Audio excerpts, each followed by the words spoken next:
Well, my name is Sheena. I am a trainer at MLS.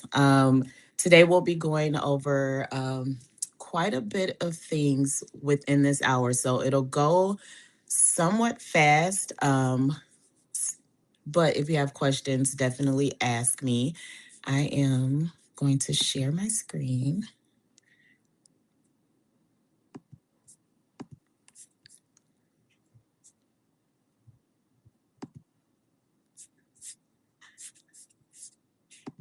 Okay. Are you all able to see? Yep. Okay, perfect. All right. So as I said, there's going to be a lot of stuff that we'll go over today. Somewhat fast paced just because of the amount that we'll be going over in this time frame. Um, you can of course ask questions, but if there's something that you feel like you need a little more assistance with, please know that we do offer both virtual and in-person training classes. You can see what those classes are by going to metromls.com. You'll come over to training and then in person and virtual classes. And then here you'll be able to see all of the classes that are offered on Mondays. We do open labs from 10 a.m. until noon. You can kind of just drop in anytime between 10 and noon and get help with whatever you like. Otherwise, there are more specific classes that you can register for as well. So, yeah, we will get started. The first thing that we will go over is the CMA. So with CMA, we also have a class with that. It's called CMA Easy as 1, 2, 3, and that's because we teach it. It's really in 3 steps. It really is easy as 1, 2, 3. So we'll quickly go over that, and then I'll see what questions you all have. So with your CMA, the first step that you want to do is start a quick search. So if you do not have the quick search in your bar at the top of the screen here, you can click on menu and then under search, click quick search. And if that's something that you feel like you'll use a lot, which in MLS, quick search is probably going to be the tool that you use the most, you can click this little star here and then it'll populate it up here. So we'll start with the quick search. Now, in the quick search, depending on what type of property you're doing a CMA on, you want to make sure that the template at the top matches the subject property. So if you're doing a CMA on a single family, you'll make sure to change the template to single family. And then scrolling down here, you'll make sure that the property type says that as well. The next step would be to choose the status. So when you're doing a CMA, typically you'll be looking at active, pending, and sold. So you'll just multi-select each one of those. So active, pending, and sold. When you choose pending and sold, you'll get these off-market dates. I typically uncheck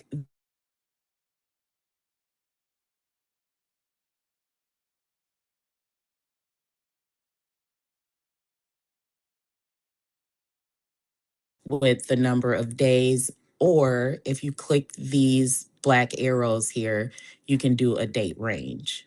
I'll click back. Um, and for your CMA, typically you want to start out with about 6 months. Well, looking 6 months back. So you'll put in 6 here in this box. Days, you'll click that and it'll change 2 months. So now we're looking 6 months back. Your next step is going to be to choose the specs of the property. So with bedrooms, let's say we'll start with 3. For bathrooms, we'll do 2. You can leave garage space open It's really up to you. It depends on if there is a garage space. Most homes are going to have that, but if you feel like um, the subject property that you're searching on doesn't have one, you can change that depending on the market. If there's anything that is not here, let's say, for instance, you want to look at homes within a certain square footage. If you scroll down here, this blue button that says add a field, you'll click on that. And then you'll type in what it is that you're looking for. So in this instance, I'm going to look at the total square footage. And when you click on that, it'll populate over here. And so let's say maybe we want to see homes that are only at least 1,200 square feet. So you would enter that there. And then we'll click off. And so right now, we have active, pending, sold. We're looking 6 months back. We're looking at 3 bedrooms, 2 baths, and at least 1,200 square feet. So after you've put in all the criteria for the home, you'll come over to the map here. We'll click View Map. And then on this right side here, there's a bunch of tools. The one that we'll use here is the pin, and we'll locate an address. I'll put in the MLS office. 1200 Arts Center.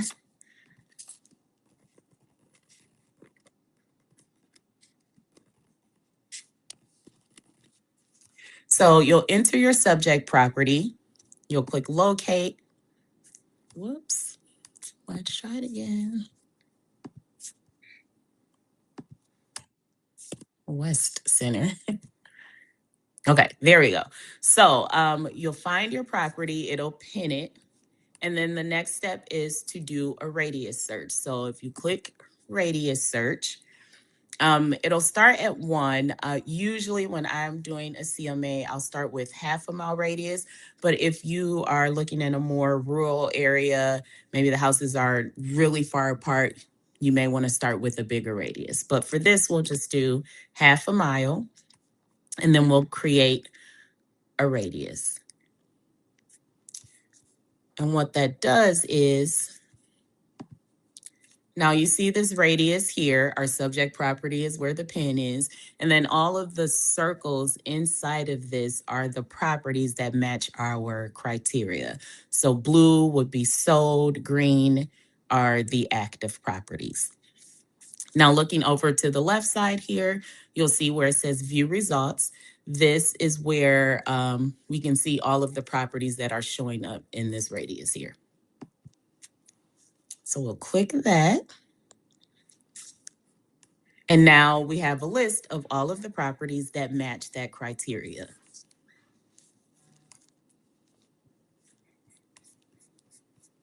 And so when you're doing CMAs, as a realtor, obviously you want to make sure you understand the market and the neighborhood.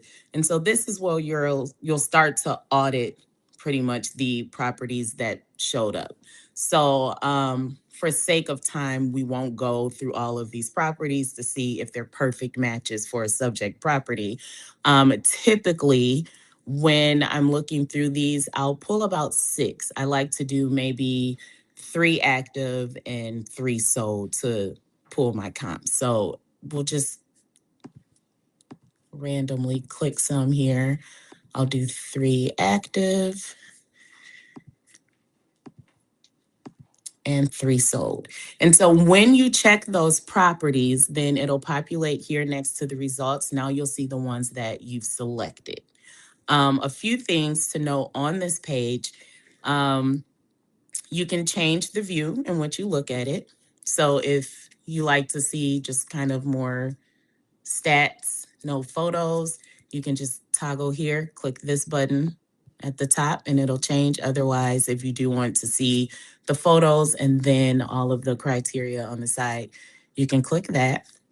If you want to look at it based on like price, you can click price and either do ascending or descending. So now we're looking at properties that are the most, and then it'll go down to the ones that are least expensive. And it's the same for the status. If you want to look at it based on the municipality, sometimes depending on the zip code or the radius that you did, you'll get some that are in Brookfield. And then we have some in Wauwatosa. So if you just want to look at the ones that are in Wauwatosa, you can do the municipality and kind of change it and just look at the ones that are there, and you'll see that Brookfield now is at the bottom. So once you've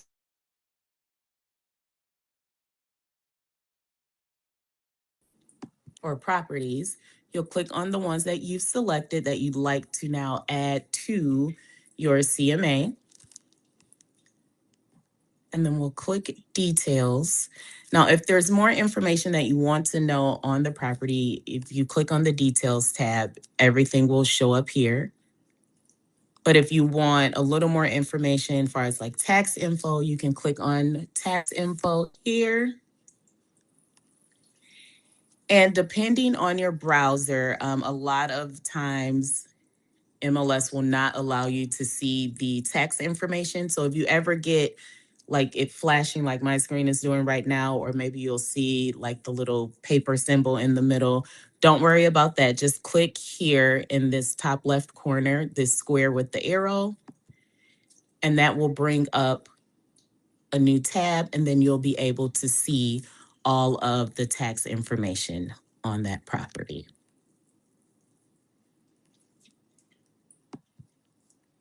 All right, so moving back to the CMA portion. So now we've selected all of our properties that we want to add. The next step would be to click CMA here at the top. And then we'll click Use Selected.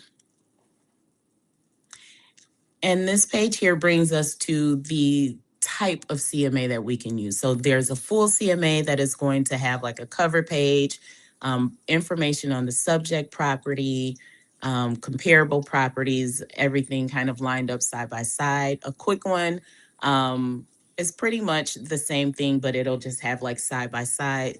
And then that statistical CMA is going to be just that, just all the statistics, numbers, no photos or anything like that. The most common one will be the full CMA. So once you've chosen the type of CMA that you want, you'll click Next. And then in here, you can type in your like your client's name or whoever you're making this for. You can choose the CMA date. You have two options. So one, you can do it as of the date that you actually did the CMA, or you can choose to have it use the current date. So when you're sending this out, it'll give a link, and the date will always be the date that they open that link. And then you can show who it's prepared by. You can either have like a generic business card. So if you've updated your profile at MLS, it'll show your headshot and then your office and contact information there. From here, you would click Next. And then we won't go through all of this. Once you get to this point, it's really kind of like filling out an application. You'll put in the property information and you'll just click through each page. And once you get to finish, then it will give you the comps for that property. So any questions about that portion of the CMA so far?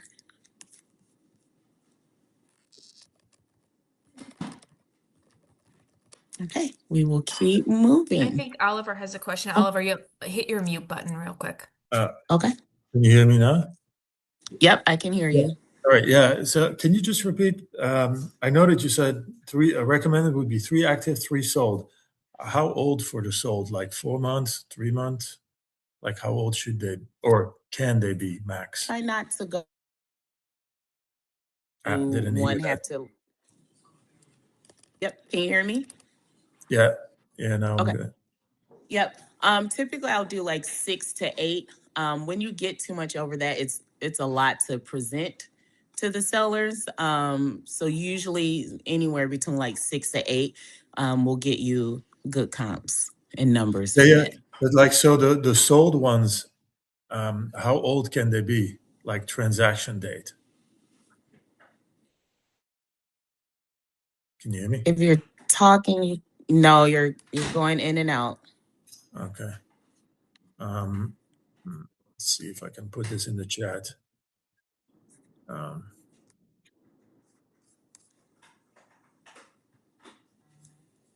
Oliver, if I'm understanding correctly, you can go back as far as you'd like, but for accuracy, you don't want to go back too far for your CMAs. You don't want to go back further than maybe a year, but 6 to 8 months is probably where you'd want to max out. Oh yeah. Okay. I see here. Okay. Last 6 months. Okay. Yeah. Got it. Okay. Yeah. Okay. Yeah, I didn't hear that part. Yeah. So if you're talking about date wise, yeah, typically you'll start with 6 months. If it's a area where there's not a lot of turnover, then sometimes you do have to start to push it out, maybe go Okay. 8 months, a year. It just really depends on like your knowledge of that area and knowing like how properties are moving in there. Okay. Thanks. Yeah. Yeah, no problem. All right. So the next part, this is kind of the full way to do a CMA, but there's also, let's see, I'll pull up a property. Okay. So if you ever pull up a property and then you see here where it says more, you click on that and then it says search comparables. That kind of starts you out on a quick CMA. You're able to see comps in that area right away. To the side here, you can change, you can kind of customize what populates there when you're doing those search comparables. So in order to do, right now, mine is showing a half-mile radius. And then we're looking at active, delayed, pending, and sold. And then it's showing a pretty long year here. So let's go to menu. And then I'm going to type in general preferences. And then you'll go to the comparable tabs. And so here you can set what the comps will pull automatically when you're using that search comparables button. So for me, I always use half-a-mile radius, and then you can always change that if need be. If you're usually working in, like I said, like a more rural area or something like that, and you know that houses are going to be a little further apart, you can change that radius. Maybe you wanted to go out a mile. And maybe you didn't want to show pending, but you do want to show, whoops. You want to show pending, but maybe you don't want to show delayed, but you want to show active and sold. You can just toggle these off. And then if you save it, the next time you do 2366 North 51st. So now the next time you search comparables from this tab here, it will change. So now before it was 0.5 miles, but now we're looking at a mile radius. And so you can always kind of customize how you're seeing those comps when you're using that quick tab. Any questions on the general preferences for customizing?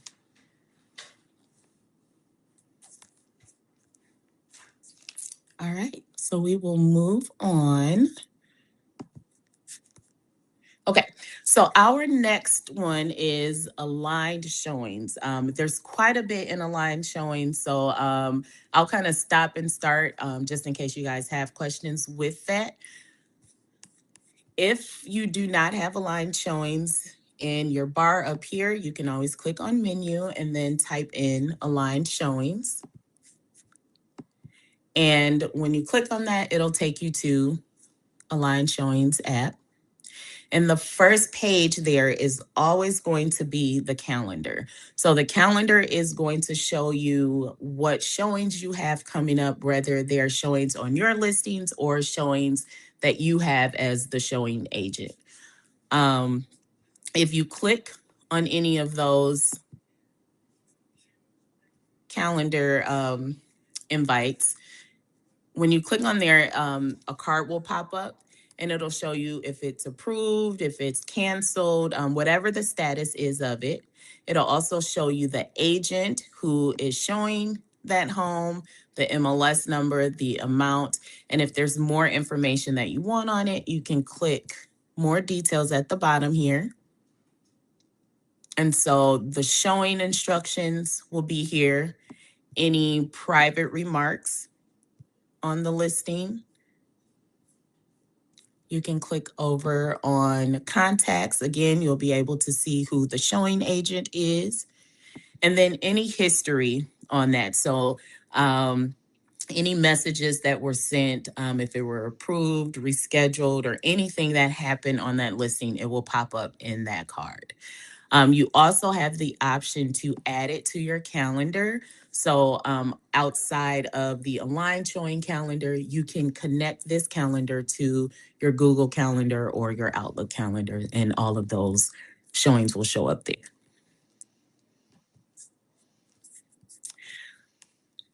When, let's say you have a lot of showings going on here, you can search here in the filters by the address. So if you type in the address of the showing, you can type that in and it'll only show showings on that specific property. If you wanted to search showings that have been scheduled by a specific agent, you can do that. You can also decide if you want to look at either showings, if it's appraisals, inspections, walkthrough, whichever status type you like. And you can also search by buyer. So if you are working with the buyer and you've scheduled a couple of showings for them throughout the week, you can type in that buyer's name, and then all showings that you've scheduled with that buyer will populate on the calendar.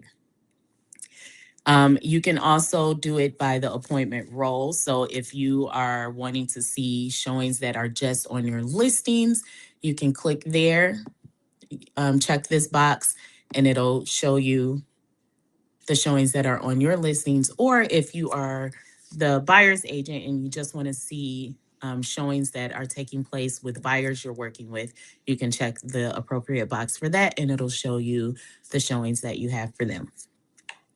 Again, there's different statuses. So yellow is if it's requested and it hasn't been approved yet, so you're still awaiting approval, it'll be yellow. If it is approved, it'll be green. And then we have canceled, decline, expired, no show, and others. You can also customize the date. So maybe you want to see showings that took place in just July. Whoops. You can click that and then it'll show a list of all of the showings that took place during that time frame that you entered in the customization box here. And then you can also export that. So if you wanted to like pull up the list of everything that you did in July and export it for whatever reasons you may have, you can do that and it'll put it all on a spreadsheet for you. Any questions about the calendar?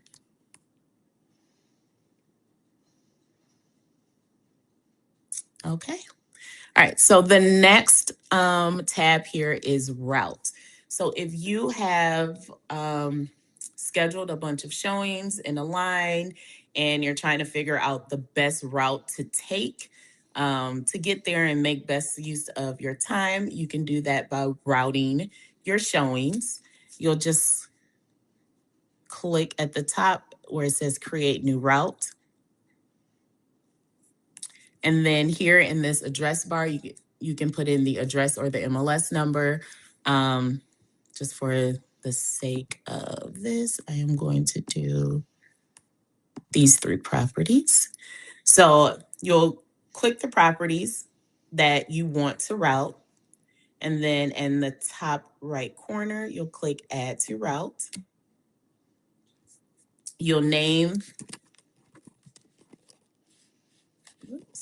your route, and then you can add the showing date and then the time that you're going to start those showings, how long the appointment length is. You'll enter your buyer if you need to. And then from here, you'll click Next. And then it'll create the routes for you. I'm not going to go all the way through because it's going to schedule everything. Or actually, let's see. Yeah, I won't click because it'll schedule and let all the agents know. But this is essentially how you'll create that route. And then it'll give you like Google Maps and tell you the best route to take to get to each of these appointments at the appropriate time. So I have a quick question on this. So you Mm-hmm. typically will go with a route that's the most efficient. In other words, Mm-hmm. like is that how you prefer to do it? Or let's say you have 6 houses and to visit, maybe that's a lot, but let's say you Mm-hmm. have 4 to 6 houses, like 2 of them are not quite matches and the other 2 are really matches. Are you going, Mm-hmm. what do you start with? Do you like modulate your route that way, saying, okay, I'm going to show let's say the better potential for winners first, or how's that recommended? When you're saying better for winners, are you saying like in terms of like how popular Closer the house is, matches, or oh, closer matches, yeah, to what the criteria are, right? yeah. Well, I typically, when I'm routing, I just do it based on where I want to start and kind of Right. where like my ending appointment is going to be. So if I'm working with one buyer, I'm showing them 3 houses and then I have to go to another buyer. I try to end that first buyer Okay. closer to where my next buyer is starting, if that makes sense. Yep. Yeah. All right. Any more questions on the routes? Okay, perfect.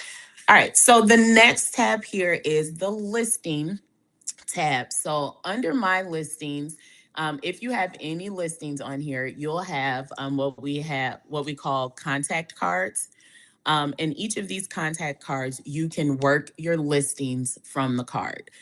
So we'll go through each of the buttons here and explain what they do. So if we're looking at this contact card here for this North Avenue location, the first one is merge listings. So let's say you have a listing, you have it listed for sale, but the seller also wants you to list it for rent as well. So you have one listing for sale in MLS and then another for rental in MLS. You can click on this and merge the 2 together. And then that way you're able to see all of the activity that's happening on that listing, whether it's for the rental or the actual sale. The next button here is scheduling it on behalf of an agent. So let's say you have a listing and another agent wants to show it, but they're not a part of our MLS. They're kind of in town. They're going to be showing your listing. You can go in and schedule it on behalf of them, or even if they are a part of our MLS, you can enter their name in here. If you're scheduling it on behalf of someone who's not in the MLS, their name won't pop up here. So typically what I'll do is I'll add my name in there and then I'll just add in the notes that it's from another agent. But I hear Leah in the room, so I'm going to add Leah. So let's say if I wanted to schedule this listing for Leah, I would put this in and say she's going to show it tomorrow. And then I'll click next. And then you have an option to either drag to the time that you want to show it. If you're having trouble with dragging it here, you can also click at the top and then enter the time that you want and the duration. And then from here, you'll click next.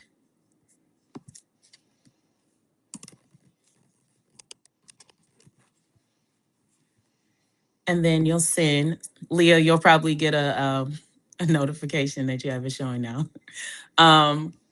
But you'll click this and then it'll all pop up. You'll be able to approve or decline that listing. And then on the side here, it'll show everyone that's a part of your team. So if you're on a team or a solo agent, you'll be here. And then it'll show the showing team, so the agent that's showing the house. And then if you have sellers or tenants, it'll show their information here. And then it'll show the showing type, the date and time, if there's any instructions. If you need to change those instructions, you can click edit and change the entry instructions. And then scrolling down, you'll have all of the contact information for the agents. I'm going to decline.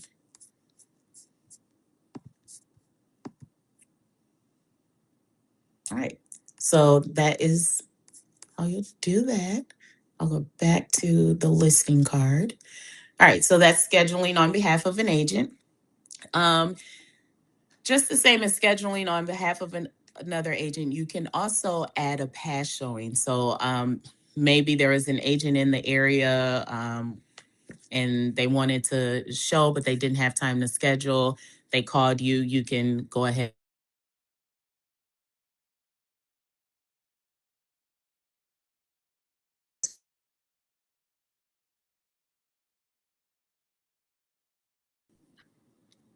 The next one is you can download activity report. So by clicking on that, you can generate activity for everyone that's a part of your team, or maybe you just want to do it for a specific person on the team. And then you can choose if you want to include the showing agent name, brokerage, their phone number, and then you'll click download. And hopefully it'll go through fast.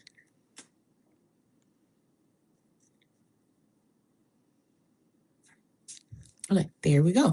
And so then it'll give you an activity report. So on that listing, it's showing that there were 47 total showings, one in the last 30 days, one in the last 7 days, and then 5 agents gave feedback.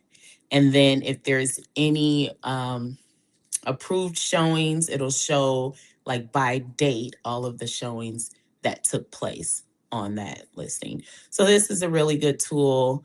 If your seller is wanting to know the activity that's been taking place on the listing. And then here it'll also show all of the feedback that was submitted as well.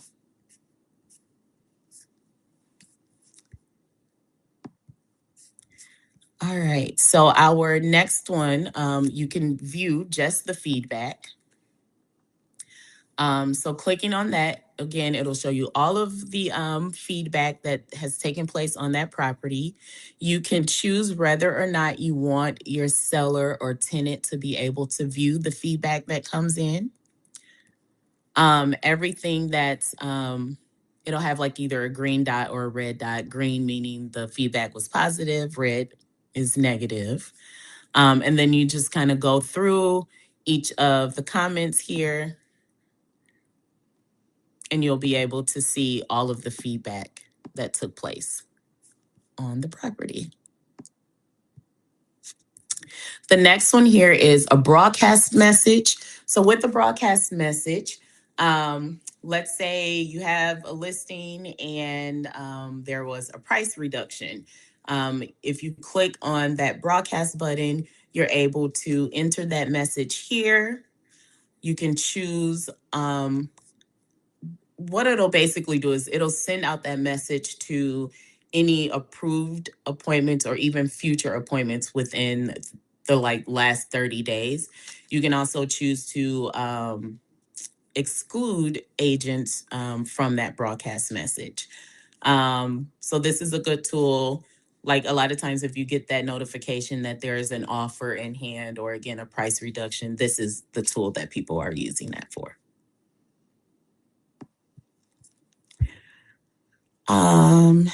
Next would be the view showings button. Again, that will just take you back to the calendar. So again, you'll have the approved ones, and then this is the one that I just tested with Leah. That's the canceled one or declined one.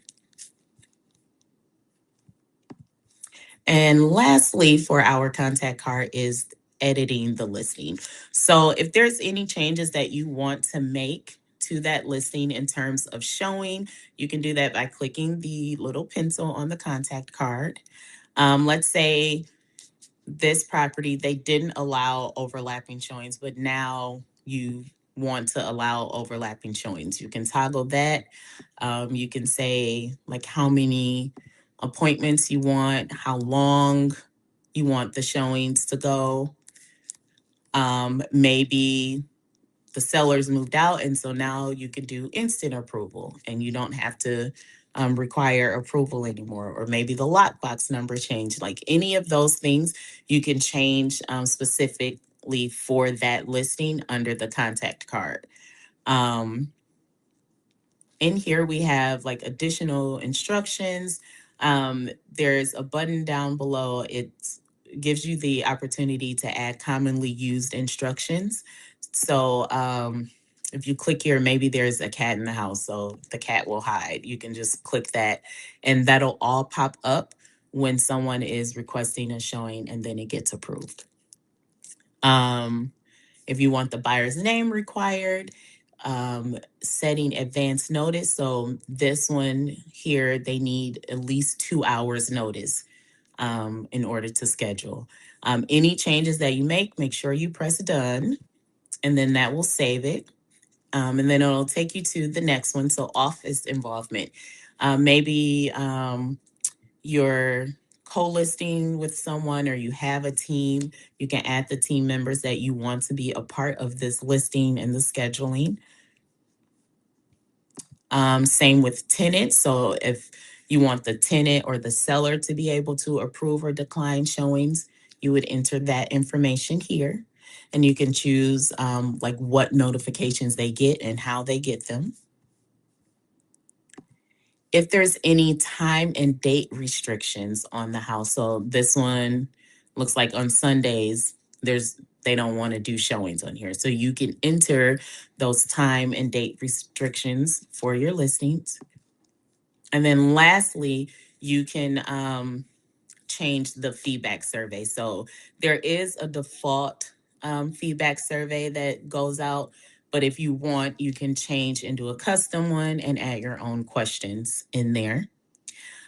If you find that the criteria that you've selected is something that you will want for all your listings, you can check this box here and that'll apply it as the default setting for any newly created listings. And then again, any changes you make sure you press done so that it can save it. All right, any questions about the contact card?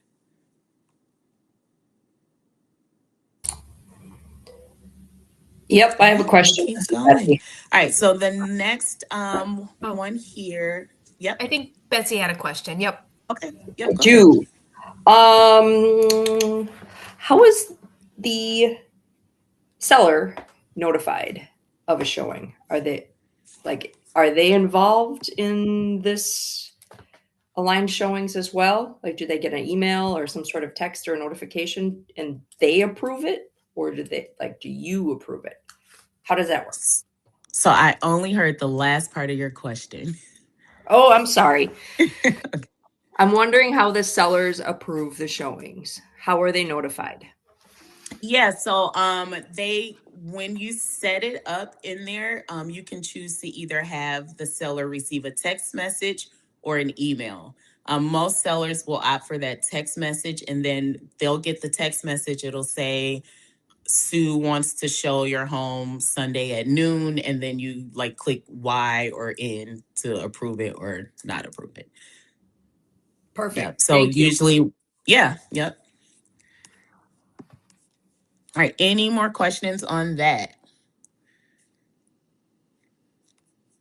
All right, we're getting through. The next one will go to settings. So we kind of went over how to do like the feedback and showing requirements for specific listings. But if you wanted to just set up the default, you would do so by going to settings. And then like for feedback survey, you can manage your surveys here.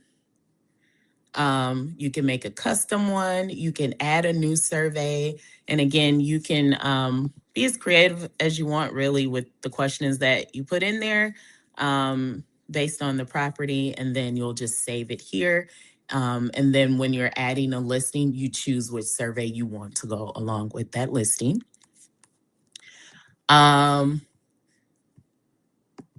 Same here. So if you have date and time restrictions, that will be like across the board for all your listings. Maybe you won't allow showings before 9 a.m. You would do that here. If you have a team, you can add like team members in here. If you have instructions for like just the team members, you would put that in here. That information will only be shown to your team members. We did that one. That's if you want to opt out. Okay. And then calendar sync. You can also sync your calendar. You would just copy this link here and then follow the instructions. You can link your Outlook and your Google Calendar. And again, it'll show you all of the listings, or you can choose like if it's your listing or if you just want the showings that you have, you can choose and that'll populate to your calendar. And then your profile, if you need to change anything on your profile, you'll just click profile. You can update your pictures there.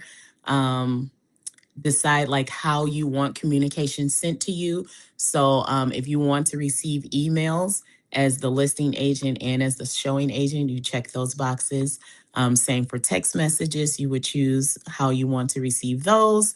And then again, any information in terms of like price reduction, back on market notifications, you can choose how you want those. And then this here would be if you want to download the app. All right, so that's kind of everything in a nutshell for aligned showings. Any questions on anything we went over with Align?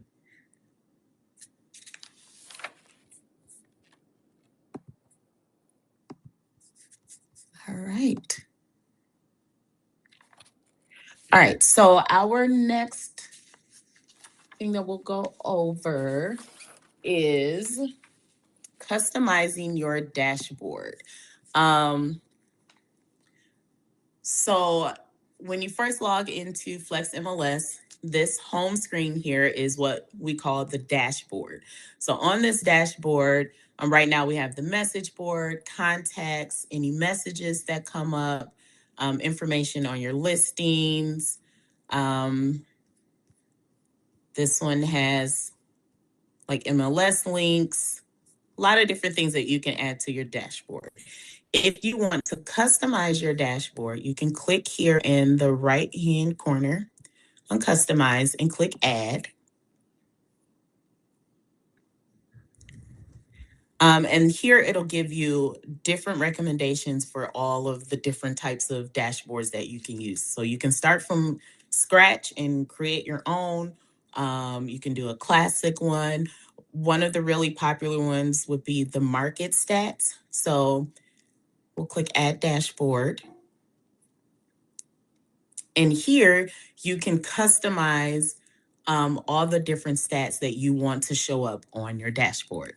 So let's say here for the absorption rate, we'd click these three dots here, click on settings, and then choose the location. I will choose Glendale, and then you'll double click, and then we have it as single family.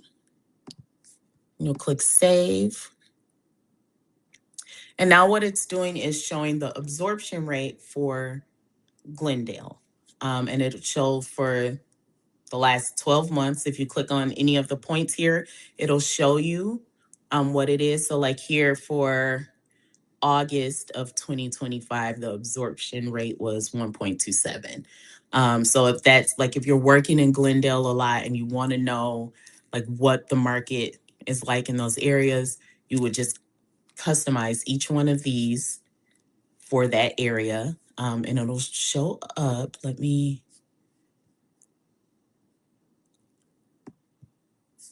So here is where you can actually like save it and name it. So this one I'll do market stats, Glendale, and we'll save. And so now if you want to switch between those dashboards that you've made, you'll click here on the left side, this blue box here, and you'll see all of the different dashboards that I've made. So this is just a regular market stats one. This is the one for Glendale. Here's one that's specific to just contacts. So it's showing messages, listing cards, contacts, sent emails. And then you can also add what we call gadgets to these dashboards as well. Maybe we'll do daily, like if you wanted a hot sheet for a specific area that you're doing, or if you wanted that message board to be on there, you would add it, return to your dashboard. And so now we have the message board here. And you can choose to make this look however you want. You can, maybe you want to move, maybe you want to move the message board to the top. You can also change the layout and how that looks. So, so maybe you wanted the message board here at the top and then everything else at the bottom. There's a lot of different things that you can do and kind of change that around and make it look the way you want it to look. Any questions on customizing your dashboard?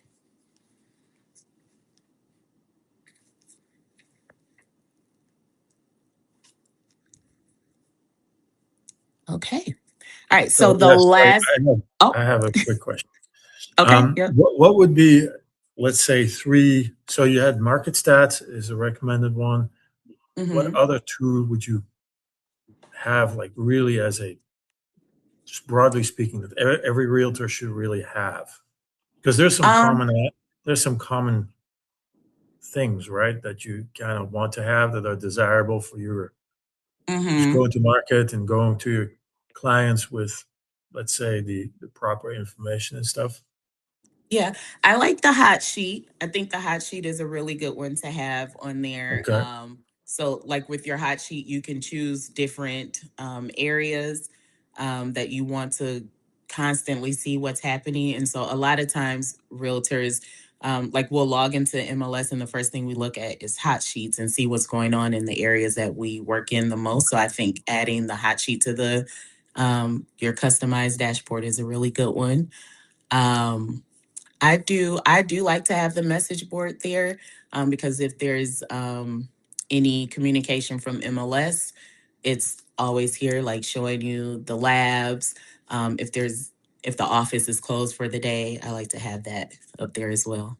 Really, anything that you use a lot when you're in MLS, I would put on that dashboard. Okay. Thanks. Yeah, you're welcome. So the last thing that we have here will be the contact portal. So the contact portal is basically kind of giving your contacts access to MLS. So if you're ever adding someone in, you'll go to menu, and then in the search menu, just type in contact and then click on contact management. It'll bring you to this page here.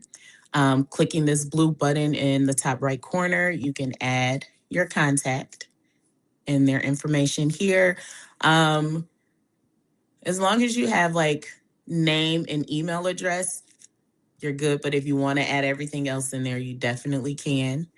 This reverse prospecting checkbox here is so do you know, like, you'll get an email saying, oh, this house matches your client's needs or whatever. That's coming from the reverse prospecting. So when you click that button, if you have a client that has needs that matches another listing agent's property, you'll likely get that email if they run the reverse prospecting. And then here, if you check this box at the bottom, create a portal account for this person, that's what's actually giving them the access to MLS. So we'll take a look at, let's do this one. Right, so if you click on a contact, their contact card will pop up. You'll see the contact details.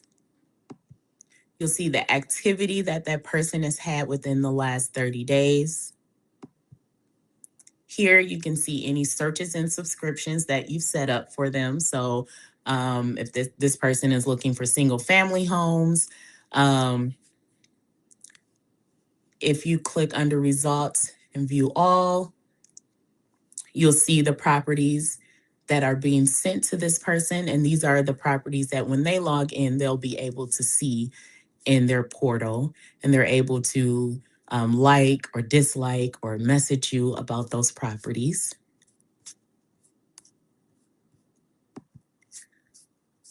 Oops.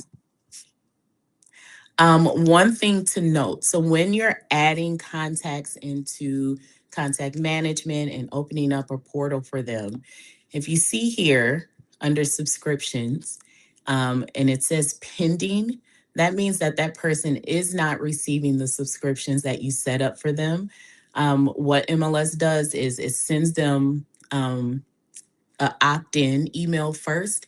And if they do not opt in, then those emails will not send out. So make sure you're notifying your clients that, hey, I'm setting you up on this portal. You'll need to opt in before you can start receiving those properties. And then once they do that, this pending will change to active.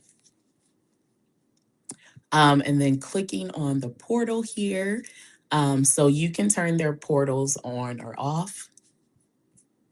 You're able to see if they've saved listings. You can recommend listings to them, any listings that they hid, listings that you hid. Again, you can invite them to the portal. So if you invite them to the portal, you'll click this. And then MLS has a template. You can change it if you like, but they have a template inviting them to the portal, telling them like their password and login information. And so once you send them that and they accept it, that's how they'll gain access. If there's any messages sent between you and that contact, it'll all be here. And then if you needed to edit the contact, you can do so at the bottom.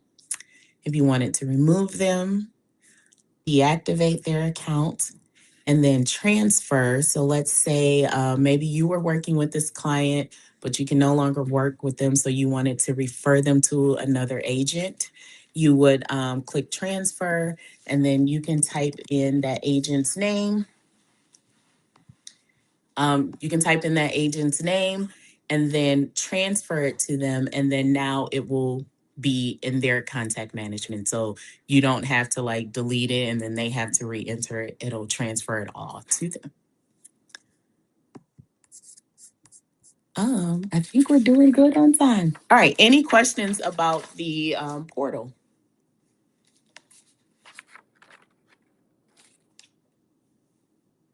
Kathy, did you have a question? Yes. So when once you've set up the portal, I know sometimes it pops up and sometimes it doesn't, of where you can set when they receive the new listings, like you want them to receive it like right away. Yeah. I think I heard everything you said. It kind of clicked off theirs, but let me just make sure you're asking when they receive the new listings, correct?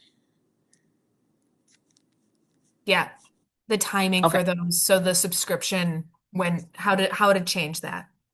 Yep. Okay. So if their search is already in there, so like this one, you would click edit search.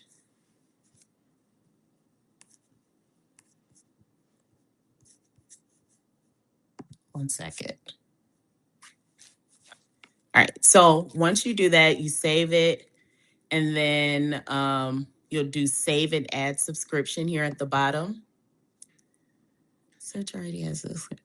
I would like to change it though. One second.